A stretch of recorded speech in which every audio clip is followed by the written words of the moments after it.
Die mooiste deel van dit is, jy hoef glad nie jou werk te los om aan jou drome te begin bou nie. Ek weet hoe dit voel om op jou salaris staat te maak elke maand.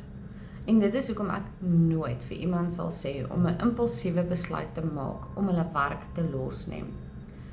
Op die einde van die dag moet jy jou werk gebruik as die fondament en stadig aan in jou spaartyd iets ekstra te bou. Onthou net, dit is nie 'n wedloop nie. Dit is 'n reis waarop jy gaan, waarop jy iets vir jou toekoms begin bou. Nou ek wil graag hê, jy moet kom sien hoe gewone Suid-Afrikaners soos ek en jy bou aan ons toekoms. En ek wil graag hê, jy moet daai gratis klas van ons kom bywoon.